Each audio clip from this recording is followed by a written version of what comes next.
چې په عیسایانو کې درې ډلې جوړې شوې وي. یوې ډلې ته به نستوریه وي.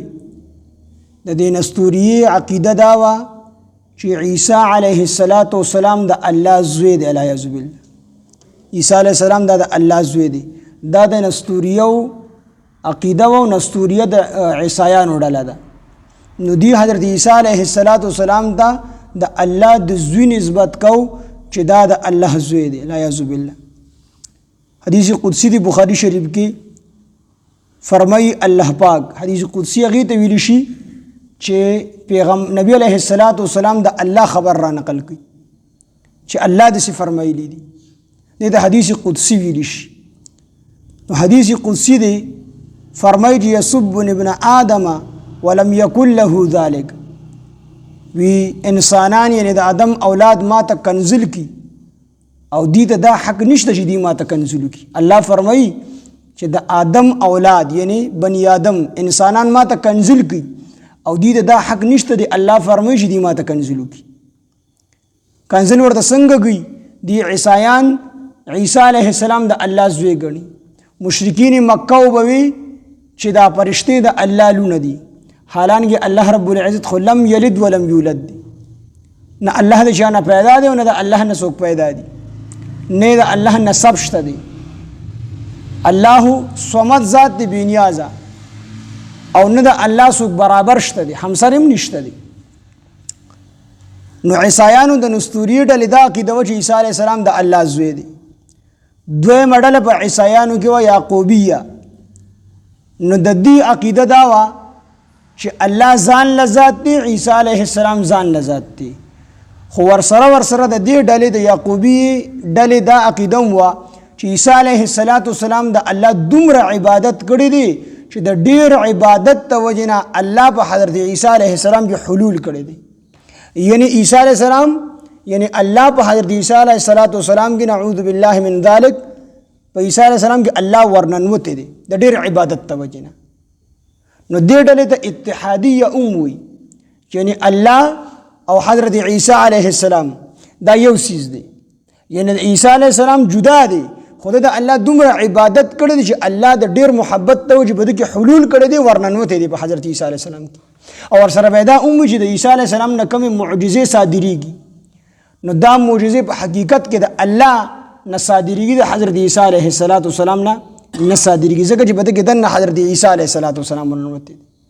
حالانکه معجزه او کرامت، معجزه چې د پیغمبر په لاس باندې الله یو خارق عادت کار ظاهر کی، یو داسې ناشنا کار د پیغمبر نه صادر شي چې د هغې نه انس او جنس عاجزه وي. معجزه ویلی شي عاجزه کوونکي، یعنی داسې کار چې د هغې نه انسانان او پیریان عاجزه شي، هغه شانته کار نشي کولی انسانان او پیریان. نو چې دا داسې کار خارق عادت کار دا د پیغمبر په لاس باندې ظاهر شي، دې ته معجزه ویلی شي. خدایات ساده چې په معجزه کې معجزه فعل د الله وي، په دې کې پیغمبر لره دخل نه وي. یعنی که پیغمبر غواړي زه دا کار کوم الله نه غواړي دی نشي کولی، یعنی دا فعل د الله وي، د پیغمبر په لاس باندې الله صرف ظاهر کی. لکه موسی علیه السلام ته الله فرمایي ما تلک بیمینک یا موسی، اے موسی ستا په دې لاس کې څه دي؟ نو قال هي عصایا. موسی علیه السلام ودوی الله زما په لاس کې امسا ده. نو د الله سره خبرې ډېرولې خونې ولا ورکو. الله دې صرف دا تپوس وکړو چې موسی ستا په دې لاس کې څه؟ ما تلک بیمینک یا موسی، په دې لاس کې دې څه دي؟ نو موسی علیه السلام له خود الله خبر خون ورکو، نو خبرې ورسره ډېرولې. نو موسی علیه السلام ودوی قال هي عصایا اتوکأ علیها واهش بها علی غنمی ولی فیها معارب اخرى. دا زما ولاس کې امسا ده، په دې باندې زه ګډې چیلوله چې کوم دې پاڼې را دغه کومه دا کار پې کومه دا کې دې کې نور هم ډېرې زیاتې پیدا. نو الله رب العزت ورته وایي دا امسا ورته وکړه. قال فخذها. دا موسی علیه السلام ته الله فرمایل دا امسا ورته وکړه. نو چې کله موسی علیه السلام امسا ورته وکړه، د هغې نه چې کوم دی یو غټ اژدها جوړه شو. موسی علیه السلام باندې طبعي ویره راغله، ویرېدو ته.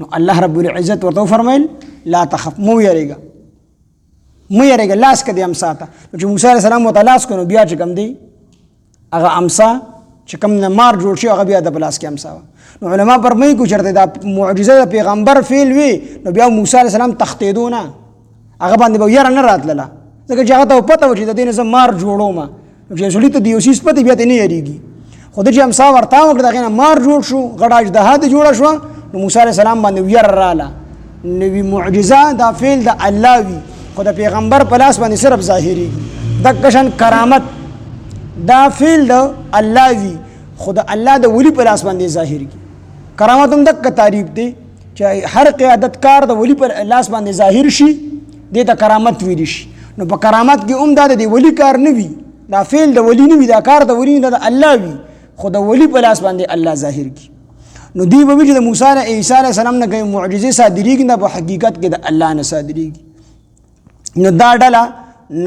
یعقوبیه وه او درېیمه ډله ملکاییه یا ملکانیه دا ډله چې وه نو د دې دا عقیده وه چې یو الله په خپله خدای دی یو روح القدس یعنې جبریل علیه السلام خدای دی او یو حضرت عیسی علیه السلام خدای دی یعنی عیسی علیه السلام او الله او جبریل علیه السلام دا درې واړه چې کوم دی خدایان دي دا درې واړه دا نظام چلی او بعضو پکې وی چې د جبریل علیه السلام په ځای ورسره حضرت مریم علیه السلام هغه مرګډې کړې وه چې یو الله په خپله خدای دی یو عیسی علیه السلام دی او یو بیبي مریم ده نو په دې کې بیا دوه ډلې وي یو بیبي مریم ورسره ملګرې کوله او یو ورسره جبریل علیه السلام مرګ چې دا درې واړه خدایان دي دا درې واړه چې را یو ځای دا نظام چلی